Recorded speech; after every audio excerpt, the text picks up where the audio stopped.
It looks like we're missing one panelist. We will go ahead and get started, and if she comes in, we'll go ahead. Hello, everybody. Welcome to ProfessionalQuest, Government and Government Contracting. We're very excited to present a wonderful panel for you this afternoon. We are really excited because for the first time in the series, we have an alumni moderator. And so I'm going to briefly introduce Scott Hine to you. Scott is a Deputy Director at the Department of Energy, and that's just one hat he wears. He's also an adjunct professor at George Mason. He is teaching in the Bolgeno School, and he has taught at the School of Business. He's the president of the Business Alumni Chapter, and he's also a Mason alum. So we are very excited to have him here. We have a wonderful panel. We have 9 amazing panelists here for you. Please, if you have any questions, submit them through the chat, and then we'll get them to you. We'll get them to the moderator. And please make sure that you are muted, and we look forward to answering any questions you might have at the end. So I'm going to turn it right over to Scott, and thank you to our wonderful panelists. Great. Thank you, Carrie. Good afternoon, students, and thank you, panelists, for being here today. Let me just do a quick introduction, and then we'll get started. So again, thank you, Carrie. Very pleased to be here today. So we have Christopher Crowder, Regional Vice President, GovCon from Uninet. Welcome, Christopher. Colin Murphy, sourcing specialist with Serco. Welcome, Colin. Samit Singh, business consultant with EY. Samit, welcome. Just trying to find everybody here on camera as well. Clivia Langs, Senior Manager, Industry Specialty Services, Government Contracts, BDO. Clivia, welcome. Hello. Michele Ryan, there we are. Hi, Michele, nice to see you again. Michele Ryan, COO, Federal Health and Civilian NTT Data, welcome. Ben Matthews, there we are, sorry. Ben Matthews, General Counsel and Chief Security Officer, Skillstorm. Thank you, Ben. Christopher Hull, Audit Manager, DIA, OIG. And there we are, thank you. And then Chin-Ho Ko, Global Advisory Services, Security, Risk Management, Optiv Security, Inc. And Chin-Ho, welcome. So again, our panel today is on GovCon. We have about an hour. We might be able to go a few minutes longer. Should we have sufficient questions? I would imagine we will. I know I have quite a few, but where I really wanted to get started is just to make sure we have information level setting for our students is if any of our panelists would like to take a shot at identifying or defining what is GovCon. From a student's point of view, what is GovCon? And perhaps you can give an example of a federal client and perhaps what you do or what you've done for that federal client. So does anyone want to take a shot at that? Hey, this is Jeff Reed from CGI. I think I got missed in the introduction, but oh, I'm sorry, Jeff. I'm sorry, Jeff. I apologize for that. No worries. No worries. But I did, yes. Jeff Reed, Director, CGI Federal. I apologize, Jeff. My bad. And graduate of George Mason University's business program, Master's in Accounting, too. Very good. Well, congratulations. Thank you. Government contracting is very big in this area here in the Northern Virginia area. I myself have supported multiple government clients. Most recently, I'm working with 3 different government clients right now. I'm working with GSA on an implementation of an invoicing system supported by Treasury. I'm working with FCC on the same product, and I'm working on a DoD project to implement an instance of our accounting system with them. I've also worked with Department of State for a long time on that Treasury system and other systems, and all across the government with HUD and many others, because this industry really allows you the chance to work with multiple agencies here in the DC area. Yeah, thank you for that, Jeff. And I think one thing for our students, before I throw it over to Chris, is we have a lot of acronyms in the federal government. So you mentioned DOD, you mentioned HUD, and you mentioned GSA. So Jeff, who are they? Just for everyone's awareness. HUD, Housing and Urban Development, GSA, General Services Administration, and DoD Department. Thank you. So yeah. I'll probably, since we're dealing with a bunch of super smart George Mason kids, I'm gonna start pretty broad and strategic when we talk about government contracting, because it is an industry kind of, sort of, but is actually just a buyer. So they are the biggest buyer of goods and services in the world. And so it's unusual to call them an industry, because that buyer buys, like you read in Wall Street Journal, Washington Post, wherever you want. They will buy a nuclear submarine. They will buy ashtrays and pencils, and they will buy cybersecurity services and anything else that you can think of, right? And so it's so as that biggest buyer, they have the buyer's advantage of setting a bunch of different rules on how you're going to engage in doing business with them.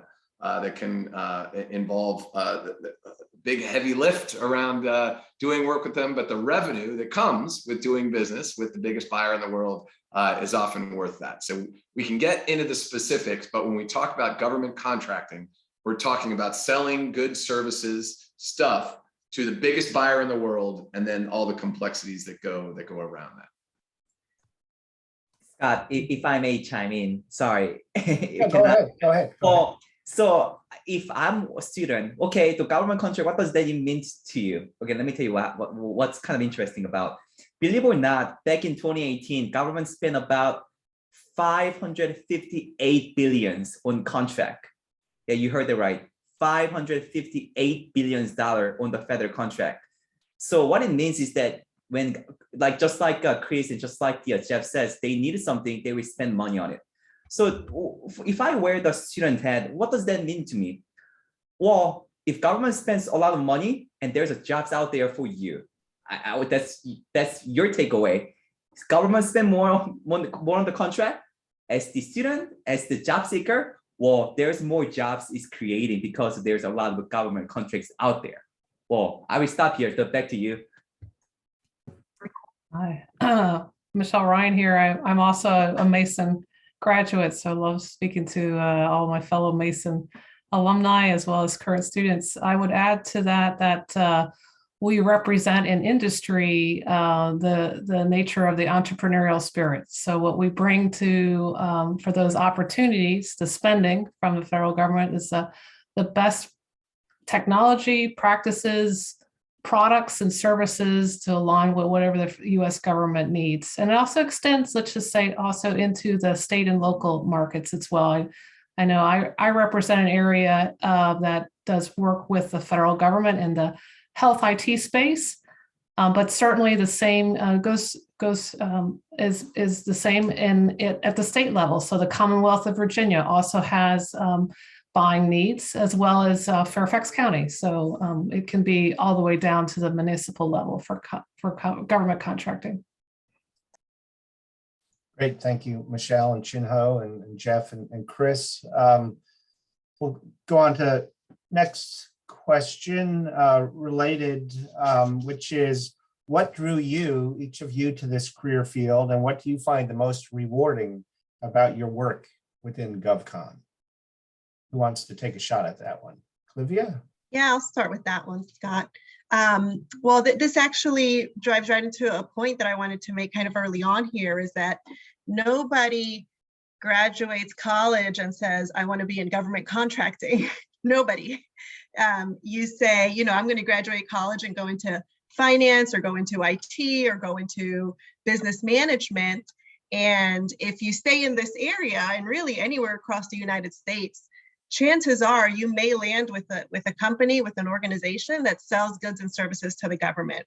And so in my case, I'm a bachelor's of science in finance for Mason and then an MBA grad. I looked for a finance job.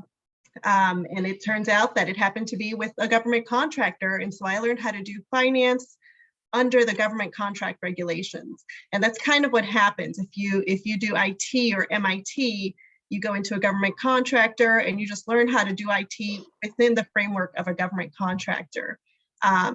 So to answer the question directly, nothing really drew me to government contracts. Finance drew me to look for a career. And then I realized really quickly that in the government contracting space, there's a lot of government spend, like Chunho was mentioning earlier. So it's highly likely you will always have some sort of job opportunity. And as you build that knowledge, that not only finance or IT or whatever your major is, but that knowledge coupled with finance, it does give you this extra edge, this extra differentiator that you can then take out into the market. Great, thank you, Clivia. Yeah. So yeah, to kind of build off of that, similar to Clivia, I didn't graduate wanting, I want to work as a government contractor, but there were a few things that once I got into the GovCon space that excited me and kept me around. And one of those things she kind of alluded to is the job security. The government's always going to need work done, and there's always going to be opportunities. So where some other industries and fields, there's kind of that uncertainty. It's much less so in the government space. But the thing that really excites me is we see scenarios in our country and in our state and local governments where there's opportunities for things to be done. And being on the side of those folks performing that work, there's been times where I've seen a situation, and then next thing I know, we're strategizing our talent acquisition team on how we can bring in those folks to win a bid and do that work. So being able to be tied to that impact and being able to see it out in the real world was really exciting for me and something I really enjoyed. Okay. Thank you, Colin. Jeff? Yes. So when I graduated from George Mason University with my master's in accounting, I was picked up by a company called AMS through campus recruiting. So through this process, the students are all doing. And I ended up working for AMS, which is the predecessor company to CGI, and got thrown into the federal government arena. Now, as an accountant, I would have to say it's one of the best things that's ever happened to me. Federal government accounting is a whole different breed of accounting than what is out there. And it is a very specialized skill set. I am now considered a subject matter expert in the general ledger at CGI, and has provided me with tremendous opportunities to work in the industry. I also did spend some time in the federal government itself as an accounting manager of a federal government agency, and then came back to the consulting world after that. So I've seen it from both sides, and it's a tremendous industry with tremendous potential for work here in this area. The other thing I'll pile on about, and I'd be interested in the other Christopher chiming in on this, given his, I guess, unique perspective on the panel. Contractors get to identify with their agency's mission, right? And so many of us, I did a lot of work in the telecommunications industry right out of school, and then have been in government contracting for a long time now too. But when I did work for Nextel and companies you haven't heard of, Windstar, Telligent, that no longer exist around here, but I didn't necessarily think of myself as committed to the Windstar mission, right, or the Nextel mission. And it's different now, where if you're doing work for the Department of Veterans Affairs or HUD, as Jeff was talking about, all these, you can really get behind the mission of these great organizations and the things that they're doing. And so yes, there are job security things, and yes, there are entrepreneurial things that can turn into huge financial gains for a lot of these entrepreneurs. There's also just soul-filling good things that you get to do by contributing to the mission of these agencies, to the security and prosperity of our country. There's not just, I don't mean to be cheesy about it, but that is a big draw for a lot of people, and it should be mentioned. And I'll hand it off to Christopher, even though he didn't ask for it. No, that's all right. So to Chris's point, I am a current federal employee. I spent time as a contractor for years working for CPA firms, doing financial consulting or doing financial statement audits. But I got an opportunity to work in the federal government as part of an inspector general's office. So within each department and multiple agencies across the federal government, there's an office called the Office of Inspector General. And the responsibility is there to fight fraud, waste, and abuse and promote efficiency and effectiveness of government. So it's an opportunity to take some of that stuff you learn about in terms of auditing and then financial management and apply it and to Chris's point, add to the agency mission. You can do that either as a contractor or you can do that as part of the agency itself. I know for myself, when I was doing, either consulting services or doing an audit, the thought is I was helping that agency either improve their financial management or, find those deficiencies so that they can better use the civilian, resources and things like that. So from that perspective, it's all about mission. And so when you're dealing with government employees, realize they're in it for, everyone gets a paycheck, but they're also in it for the mission. That's why they sign up for that particular job or that particular agency. Yeah, thank you, Chris and Christopher. And I'll just chime in here, even though I probably shouldn't be as the moderator, but I myself am a longtime federal employee, worked for the Department of Energy, was active duty Army. I have over 35 years, and it is exactly that. It's about the mission. And at this point, it's the mission of the Department of Energy. So Chin Ho, did you have a comment?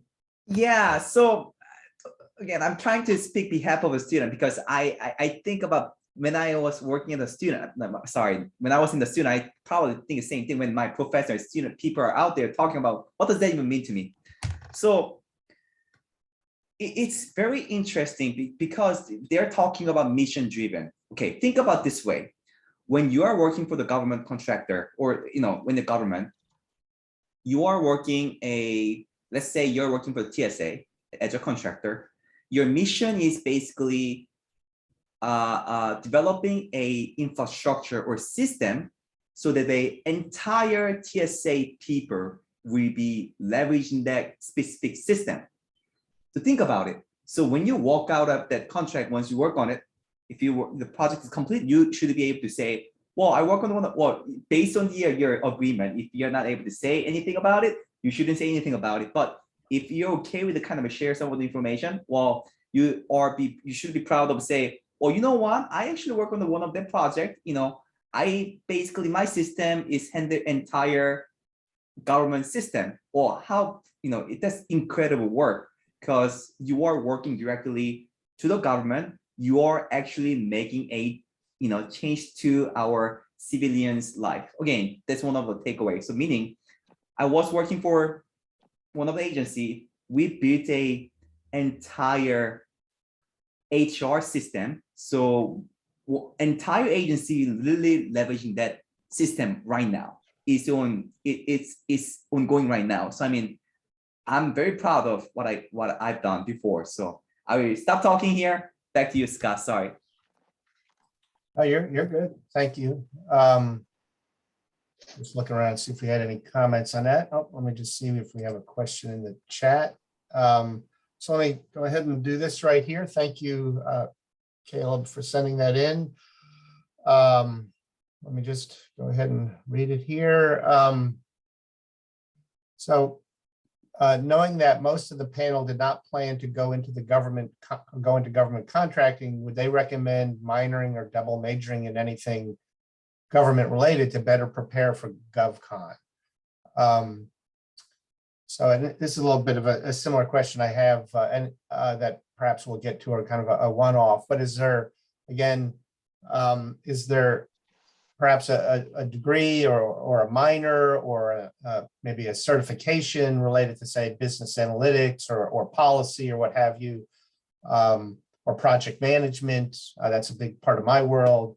So does anyone want to take a shot at that in terms of not just saying a business degree, but is there something where you could have minored or double majored or gotten a certification and that would have helped you prepare for entering into GovCon?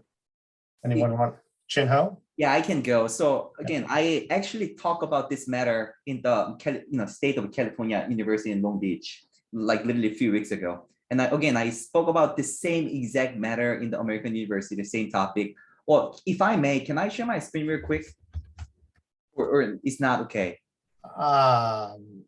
Well, I don't think we typically do that, but Oh, that's okay. but I It's don't know. okay. I mean, I'm just. No, it's okay. So Yeah, go ahead. the Go ahead and just talk through that, Chinho. yeah, I will just talk through it. So, Yeah. so I think that one of the practical scenario is that, government loves certification. Literally, government loves certification, meaning, so there is a called DOD, Department of Defense, in the chart 8570. So the reason I'm bringing this one up, government loves certification, meaning certain contract, if certain contract you want to be part of, you have to have a certain certification. So I want to say degrees matter. However, your certification sometimes matter to your contract. So I will stop talking. Back to you, Scott. Yeah, thank you. No worries there. Yeah, Michele, go ahead. Hi. I want to say that the scope and the breadth and depth of certifications are quite wide and varied and come and go. There's some that stay around for a while, but certainly the demands for cutting edge, requirements and to satisfy those is often very hard to predict. So when I'm asked this question, I often just phrase it as first and foremost, go into the area that interests you, have a passion for it first.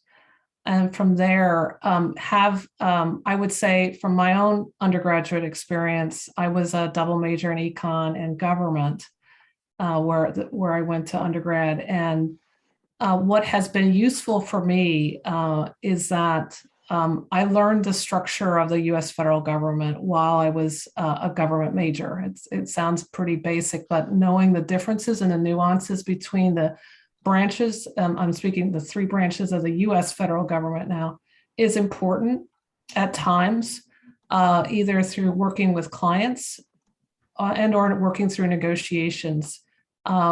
I was able, once I graduated, the first I'll call real job that I have was in actually legal publishing systems. So one of the areas that I got exposed to quite quickly was some of those artifacts that are used in the federal government on the executive branch, the Federal Register and the Code of Federal Regulations. And knowing some of that, I don't think it's appropriate to go down into it at the undergraduate level, but knowing that there's a fundamental structure to our government and that they rely on tools and process is having that background is very effective. But as far as specific certifications, I would certainly just take an inventory of what your interests are first and foremost, and know the other thing that you will likely need to get. You might get a certification here or there in the next year or two, but know that you'll probably need to get another certification down the line in another area because the speed of change is that quick. So.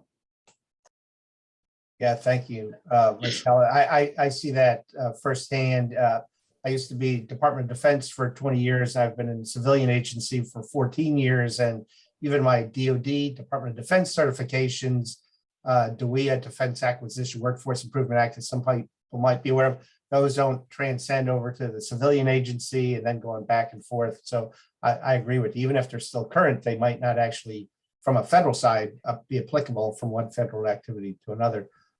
Jeff, did you have a comment? Yeah, I was going to say, so when I got my undergraduate or my graduate degree, I had a minor in information systems. So being an accounting major from a non-technical point, getting that technical background helped me. Also out there's something called a CGFM, so a Certified Government Financial Manager. Anyone can get that. You can get that right now. So that's a good program, a good certificate to have after your name. And then also I was a CPA before I got my master's. So the government loves extra letters after your name. I had several people who used to call them ABC 1, 2, 3, all those letters after your name. It really helps. And in today's world, being with a technology company now, I would say anything with the word agile in it is something you should look at. Yeah, thank you, Jeff. And thank you. Sorry, Samir, I know you raised your hand a minute ago. Over to you, my friend.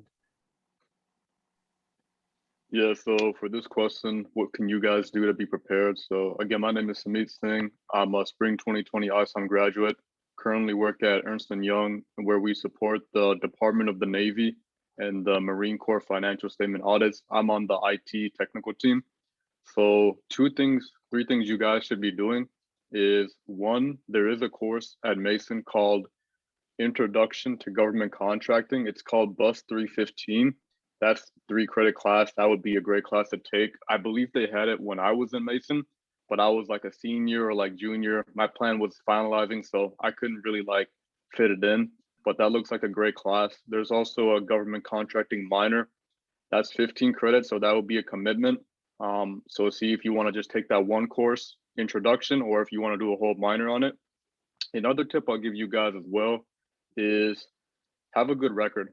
Like, a lot of these government positions need security clearances. So they don't really care if in the past, like, you did this or that minor things, just as long as you're honest about it. If they, when they do like your investigations and stuff, and I know investigation is a scary word, but it's just like, you know, they'll kind of talk to people who you've known, they'll talk to you and see if you're a person who is trustable to handle, you know, the United States important information. So again, look at that minor, look at that class. It's less commitment than the minor. And yeah, just drive slow on the roads, like don't get into anything. And as simple as it is, a lot of people fall in those traps. So I hope that helped. Yeah, that does to me. Actually, thank you for doing that. And just bringing up the topic of security clearances. I don't know if any of the panelists would want to speak to that. So I think I can jump in on this. So I work in a work for the Defense Intelligence Agency. It's also member DoD as well as the intelligence community. I can tell you a little something about security clearances. You have to keep in mind what we have asked. Oh, I think, Karina, you're going to have to mute yourself. Thank you. Go ahead, Christopher. Sorry. No problem. So I'll tell you, I mean, some of the different agencies have different requirements in terms of what they do in their background check. But for the most part, it can be a long, arduous process, especially right now with COVID. I mean, it takes time to get through these processes right now. They have fewer clearance people out there and it takes longer to get through. But really it's about, to Samit's point, being honest and straightforward. Most of the time it's not terribly difficult unless you are doing something you really shouldn't be doing. And you know, if you are, then don't bother to apply for the job. But for the most part, everyone is I think an upstanding citizen and they have every opportunity to earn a clearance. And you know, once you get it, it's something you have for life. You always have that clearance and you always have to protect those that information that you gain access to. Thank you, Christopher. That was helpful. I don't know if any of the other panelists had any comments on security clearances, and if not, just looking. All right, we'll go on to another question. Thank you. Nothing in the chat at the moment. So broad question, which would apply to perhaps any topical area, but again, from the GovCon point of view, do you have advice for students that you wish you knew while you were in college? So anything that you've learned since you've graduated that you think would be helpful or beneficial to our student body that's attending today that would better enable them to be considered I don't know, more competitive or to be aware of the GovCon industry and how best to fit in. So it's really, again, just sharing your wisdom and guidance with students. So anyone want to jump in on that? I'm gonna jump in with a quick point. This is gonna be on professionalism and presentation. So I know everybody, mainly the students on the call, you're probably in your late teens to early 20s. So, you know, when you work in the workforce, a lot of times, not everybody's gonna be the same age, right? You might have some people your age, you might have some people 30 something, 40 something, 50 something, right? With that comes different times and maybe different words and language, right? So I'm gonna give you an example. I really love using the word true because it's such a good way, like in a conversation for me and my friends to, if they're saying something, I acknowledge them by saying, okay, true, you know, true. But I learned pretty quickly when I entered the workforce that when you say true to, you know, a person who's really high in the career and they're not used to that lingo and they just told you something or gave you advice and all you say is true. Like to them, they're like, what? That's all you're gonna say? Like, so just be very cautious of your language and who you're speaking to.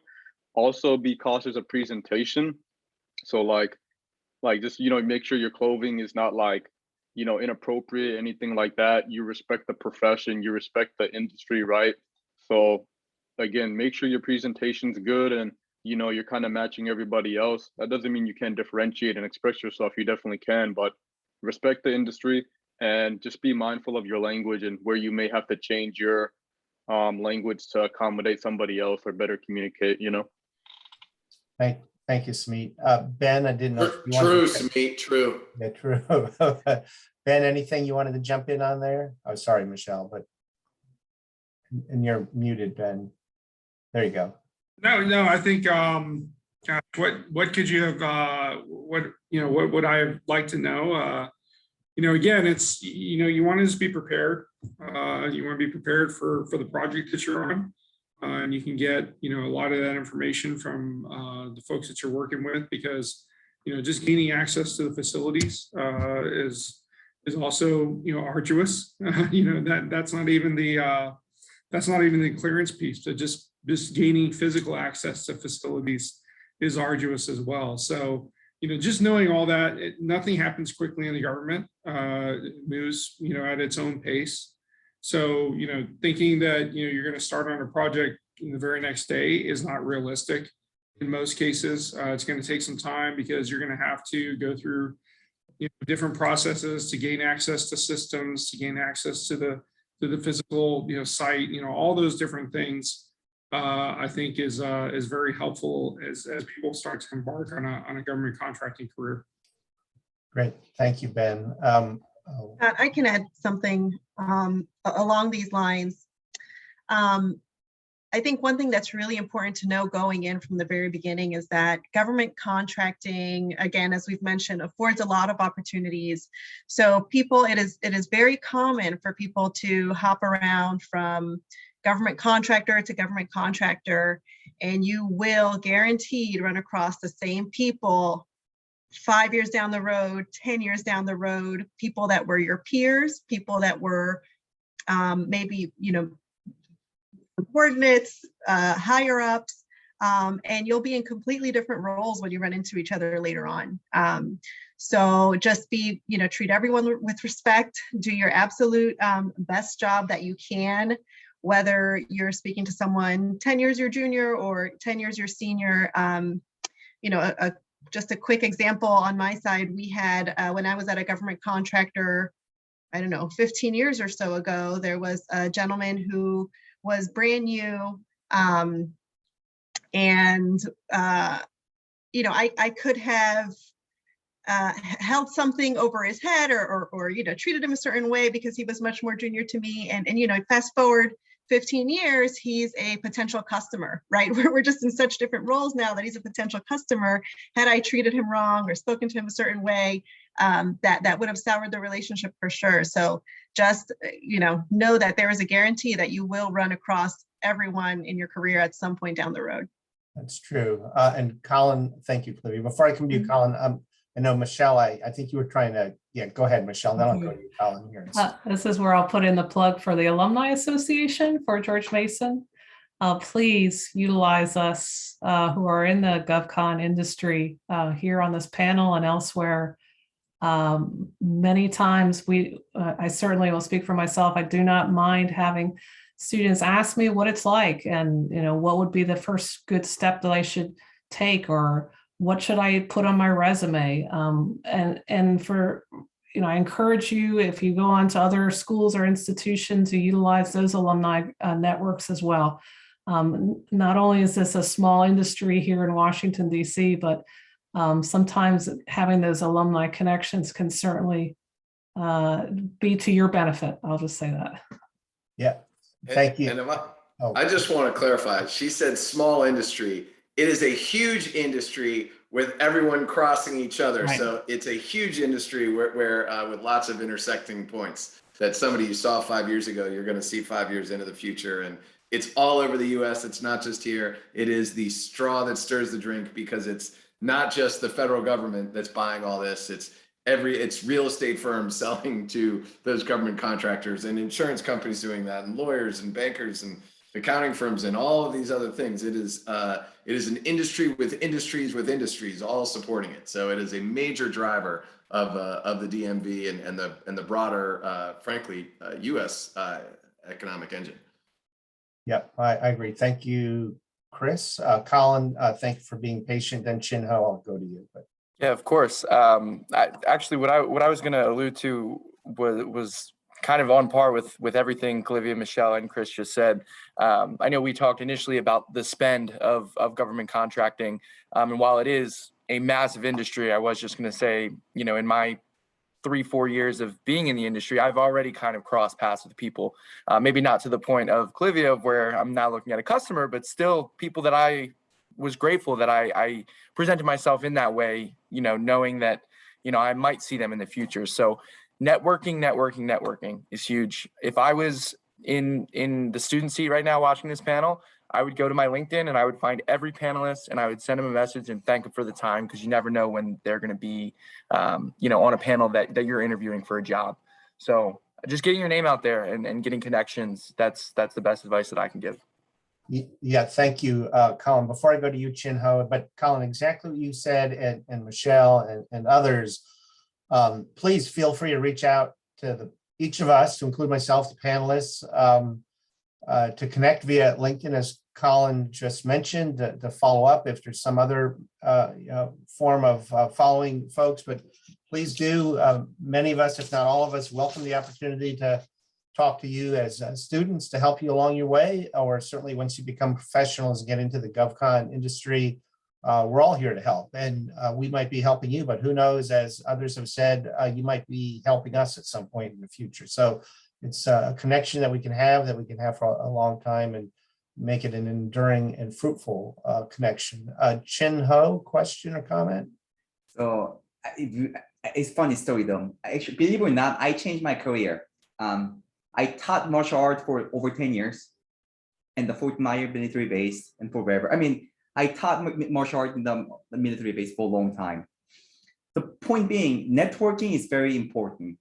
The reason I switched my career to IT or cyber, so one of the literally generals says, cybersecurity is so hot, just go there. I got a job because of one of my network. That's how I end up got a job. So another story. So I teach at American University as an adjunct professor. I topic in cybersecurity. So when I worked at Deloitte before, I used to report to one of the partners. And one of the students come up, hey, how do you know this guy? I said, sir, I used to report to him. He goes, by the way, that partner was living in California, San Diego.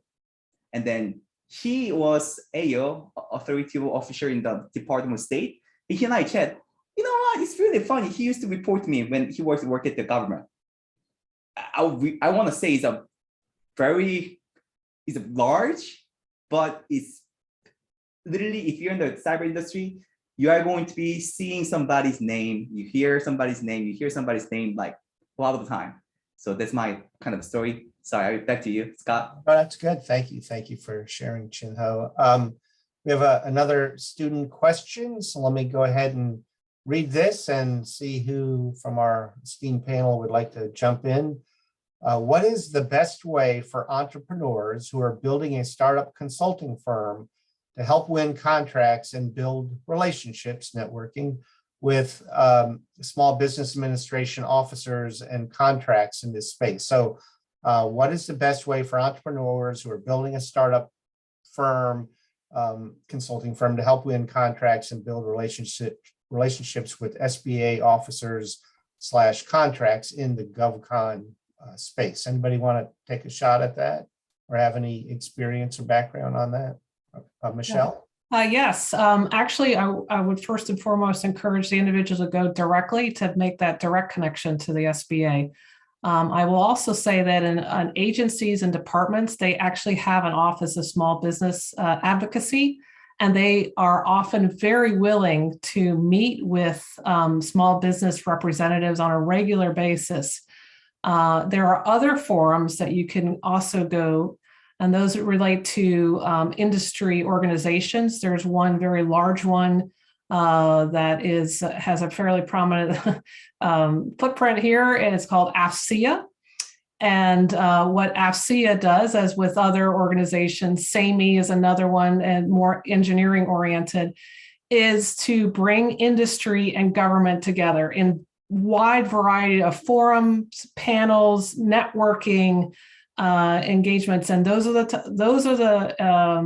and other type of organizations. You're going to be wanting to get into those and start having your elevator speech ready to go to talk to the small business advocates that come from the federal government. I know of one that's very active, that's Centers for Medicare and Medicaid Services, based out of their headquarters in Baltimore, Maryland.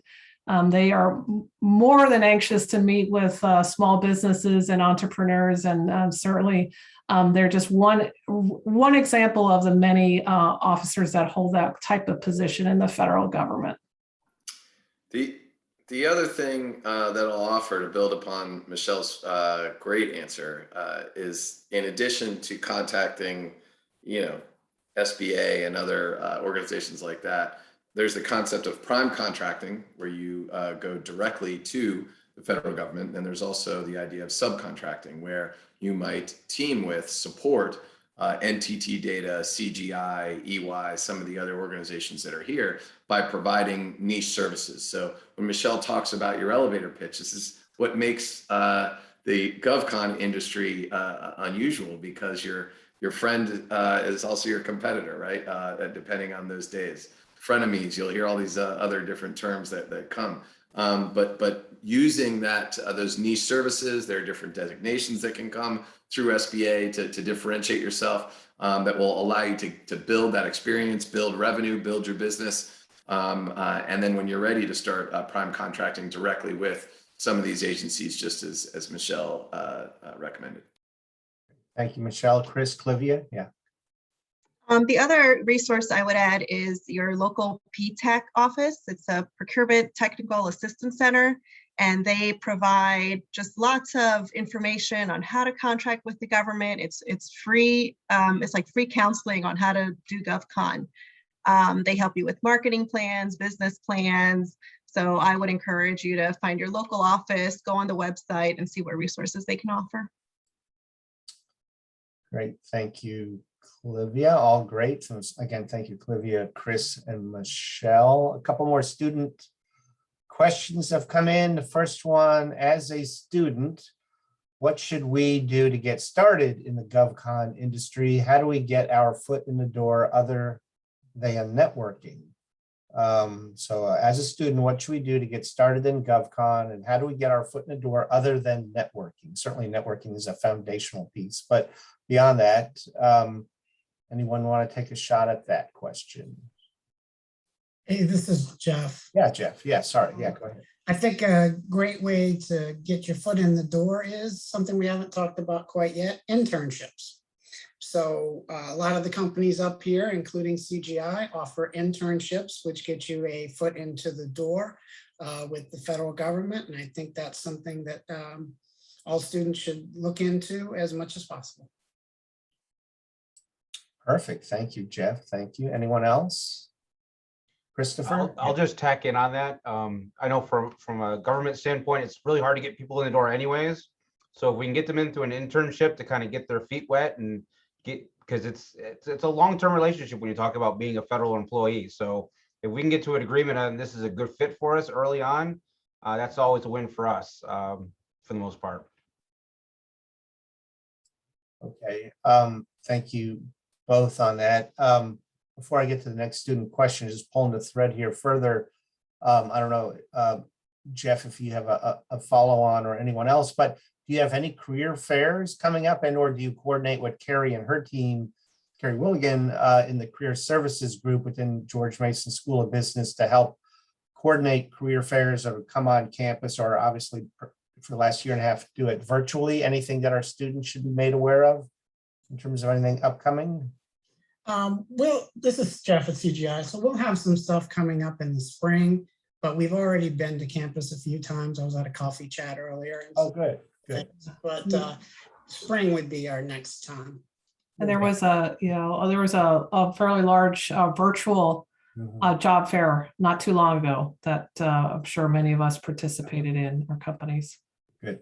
Thank you both. And Carrie just put an item into chat about if you do have anything coming up, or reach out to her office at mycareer@gmu.edu. Christopher. We are working on setting up something for sometime this November to kind of do a resume writing for federal applications. So we're going to put that out there, and we'll give you a little bit of information about the IG community and as a whole, as well as our organization. Date to be determined. Great. Thank you for that. And Carrie, and added to the chat, the next career fair will be held in February. Thank you, Carrie, for the update there. The next student question, this is an interesting one. Aside from the DC area, what other areas in the US are popular locations for GovCon? Question mark. Have any of the panelists or any panel members worked in these areas? So outside of Washington, DC, where do we see as a heavy GovCon area? Anyone, Michele and Chris? Go ahead. Yeah, I've done some work for federal clients, both for EPA as well as NIH, National Institutes of Health, out of Research Triangle Park, North Carolina. That's real close to Raleigh, or the Raleigh-Durham area. There is a significant amount of federal work going on there, and a wide variety of areas. I won't say it's just IT. There's a lot of research going on, and I'm sure others can give other examples. That's one from me. You can, I hate to say it this way, you can follow the money, right? So where the federal government spends money, anytime you see a big DoD base, that's where they're going to be. So Huntsville's a huge area for space. You go down to Florida, NASA, everything else, that's big. Hampton Roads area down in Southern Virginia is big. Texas, lots of pockets. San Antonio, everything down near Fort Hood, San Diego, and everything out Navy, everything there is huge. Frankly, you go Midwest, I mean, it's really all over the country. There are lots of different pockets of federal contracting. Thank you. This is Sorry. Yeah, Jeff, go ahead. No, I was going to say, so we have worked with several agencies, and Department of State has a huge area down in Charleston, South Carolina. So we have a lot of people down there. And at CGI, we have these things called onshore delivery centers. So we have sort of dispersed people across the country a little bit. And we have something down in Southwest Virginia, Lafayette, Huntsville, some of the places mentioned. And also, Scott, I'll add, I started working at a government contractor and eventually made my way into consulting. So now I just advise government contractors, but we do the large majority of our work remote unless we're having to visit a client site. So my colleagues are all over the US on both coasts, and everyone kind of just, works their own schedules, works from wherever they'd like. And we just have to go visit the client whenever that's a need, which is actually less and less a need these days. Yeah, thank you, Clivia and Jeff and Chris and Michele. And I think one thing I'd add that I found surprising is that the second largest area of federal employees in the country outside of Washington, D.C. is the Denver, Colorado area. And there's a lot that goes on in Denver. And I know there's a lot that goes on from a Department of Energy area out there. And I go out there regularly. So a large density, maybe not broad dollar wise, like Chris was referring to in terms of a military installation, but in terms of number of federal employees, there are a lot in the Denver area. Okay, so we've got about 10 minutes left, and I want to make sure everyone has a final parting shot to give some words of wisdom to the students. So let me throw, and there's no additional student questions here. So let me look at,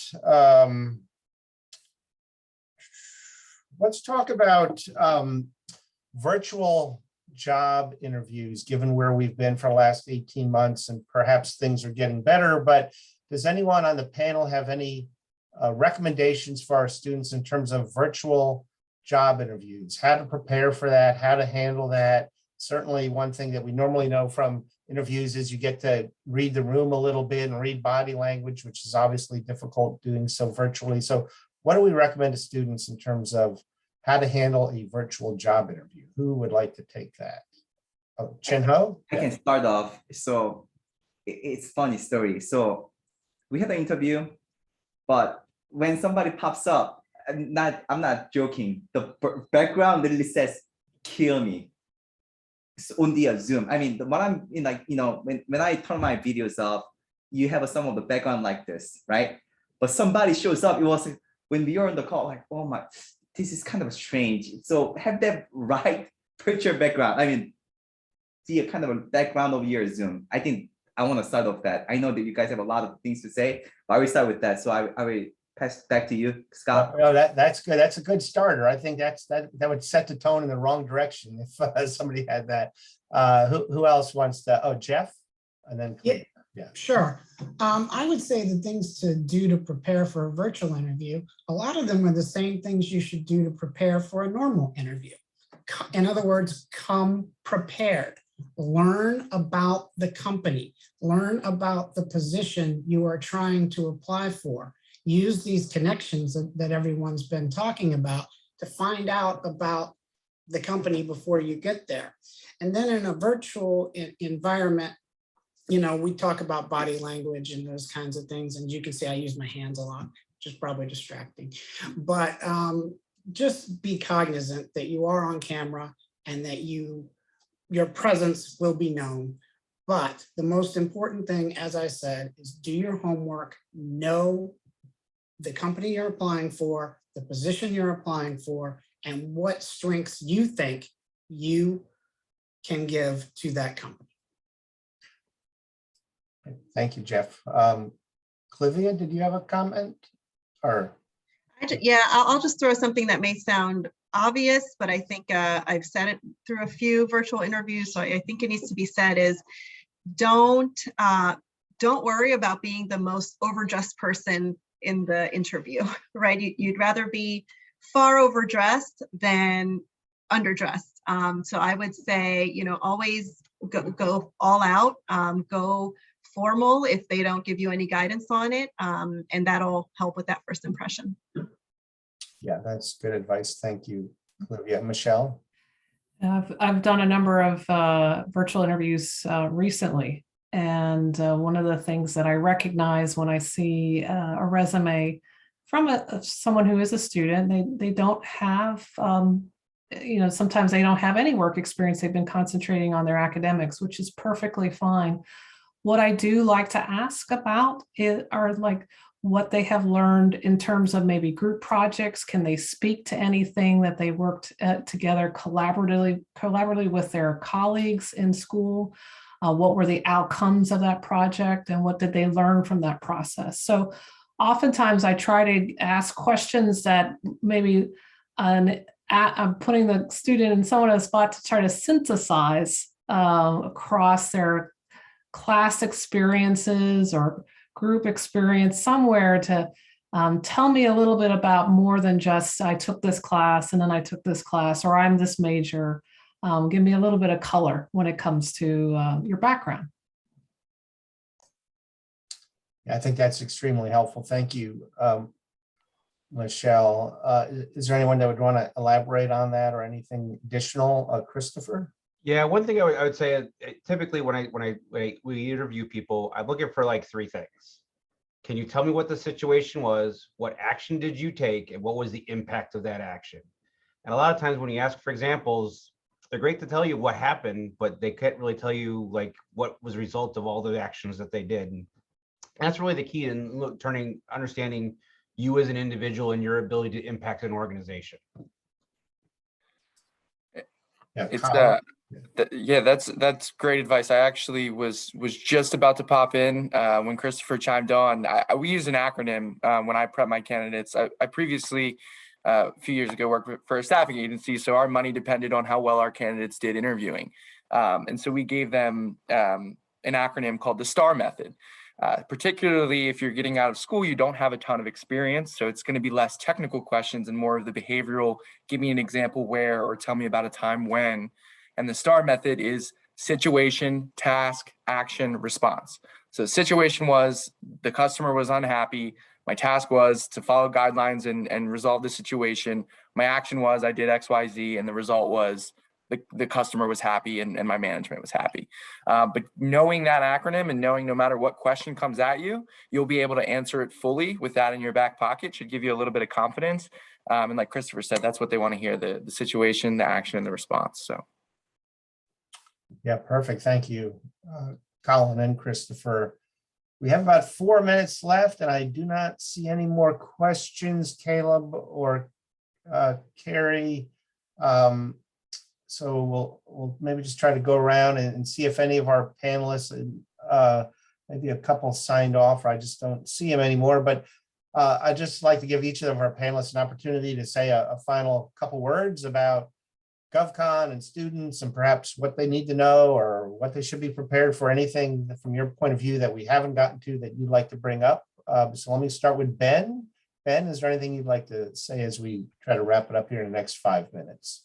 Yeah, sure. So my company, Skillstorm's a IT services provider for several different government agencies, and we hire recent graduates and provide training so that you can go on to a government project. So if you're interested in IT, go to our website. It's skillstorm.com, and we're always looking for people to put on the projects. Great, thank you. Thank you for those words, Ben. And of course, thank you for being here today. Samir? Yeah, sure. So first of all, like, you guys should be thanking yourselves. You can be doing a lot of things at this time, sleeping, working on homework that you need to do, watching TV, eating, whatever. So pat yourselves on the back. This was a really good panel. So like, follow everything that everybody said. My advice is going to be more like kind of like basic, but like, being a recent grad, I wish I did it more, is when you're a college student, definitely work hard, like, grind, come to events like this, meet people, increase your resume, but also be a college student as well. Like, make sure you enjoy yourself, go to social events, stuff like that. Because the adult world is, what I'm seeing right now, it's very different than college life. It's just kind of work, Monday, Friday. And you do meet some great people, you have great colleagues, but definitely grind and enjoy your current status right now. Great, thank you, Samir. Thank you for being here. Jeff? Yeah, so with that, I would definitely say I had an experience as an undergraduate. This is not Mason I was graduating from, but for a different school. I didn't do what a lot of the people are probably doing here, which is take it seriously and learn what to do. And let me tell you, living at home with your parents for 3 months after you've graduated college makes you think about all those things you should have done in college. So please don't do what I did, which was not that much, in my undergraduate degree. It took me a long time and a master's degree at Mason to get my career back on track. So it's important now, get those entry-level positions, CGI.com, early careers for some of those, and move forward and take it seriously. Thank you. Those words of wisdom, Jeff. And of course, thank you for being here. Michele? I would say 2 things is be flexible. The dynamics of our industry are changing all the time. So what you start out in may be radically different even a year or 2 later. Flexibility comes also with geographic, not so much right now with our pandemic, was we are, most of us are able to work from home, which is great, but at some point in time, we will probably transition to more of a hybrid environment. So we all have to be flexible with our geographic locations as well. I think that will come back a little to some degree, not to what it was before. And to be open. I like to use the term, be a sponge. I think one of the panelists mentioned earlier that you learn from your colleagues from whatever background and area that they might be coming from, because what you learn today from them might put you in a good position for the next opportunity on a totally different project. The fact that you maybe even had an hour-long conversation with someone about a particular aspect of a government contract might put you at an advantage later down the line in terms of being able to say, hey, I know something a little bit about that. I'm a little bit curious about it. I think I'll go explore it some more. And all of a sudden that opens some more doors for you that otherwise might not have been open. So flexibility, and be a sponge. And good luck to all of you Patriots. Oh, well said. And thank you, Michele. Thank you for being here. Colin? Yeah, just to kind of build off of that, I know when I graduated, and some others may relate, you've worked, 4 years, 6 years to get to this point where you have this degree and you're ready to hit the workforce, and then it's kind of like, what's next? So you applied for a few roles, you may get interviews, it may not work out. You may get interviews and you get calls back, and you do another interview and it doesn't work out. The best advice that I can give is just to keep your head up, keep building on your skills, never turn down an interview. Worst case scenario, it's interview practice, and say you get an offer and another offer comes, and now you can compare and contrast and figure out what's best for you. So just keep building your professional portfolio, your professional skills, and keep applying, and you'll find your home. Serco, our internship opportunities drop within the next few weeks. We convert 83% of our interns to full-time employees, so we'd love to have you. Check out our careers page, and thanks for having us. Thank you, Colin, and great words of wisdom there about not turning down an interview. Take it and learn from it. Chris Crowder, go ahead. Yeah, I mean, I think for those who are remaining, I think we got some interesting insights on the government contracting world. I think it offers great fulfillment from a job perspective, and can also offer great professional and financial advantages for those that are committed to doing it. I mean, there are a lot of people who have done very well in this industry, again, just kind of emotionally as well as financially. So I would encourage you to learn more, seek it out. And if there was a final point, building on, I think Samir was going on grind. I won't go into the whole story, but effort will take you a long way. Oh, yeah. Flexibility is great from Michele, but you got some good advice. What I'm going to say is, how do you take that advice, prepare for that interview, think about the stories that you can tell on what was the situation, what were the activities that you took, what were the results. So that's what you need to do, is take what you heard here and turn it into something that you can benefit from. Yeah, absolutely. It's the practical application of all this wisdom and lessons learned that everyone shared today. Thank you, Chris. Chin Ho? I'm going to make a quick, believe in yourself, meaning I always think that you can do it, she can do it, he can do it, point at your finger at you, say, why not me? Having a positive attitude will drive everything. So just believe in yourself, tap your shoulder, you're doing a fantastic job. So I will just keep it up here. Back to you, Scott. Thank you, Chin Ho. Well said. And Christopher? As the Govy holdout here in the panel, I will say, as much as contractors help contribute to the federal government, and they do on a consistent basis, there's also room for more government employees. We have an aging out workforce, and we have opportunities coming up across the board. If you're interested in accounting, you're interested in auditing, you're interested in IT, cybersecurity, all of it is available and open. So there's opportunities out there galore. Yep, I certainly second that. Thank you. And I don't think I missed anyone. If I did, I think there were a couple folks that signed off. I apologize. But Carrie, or Caleb, is there anything else we need to do other than I want to thank the panelists? Thank you very much.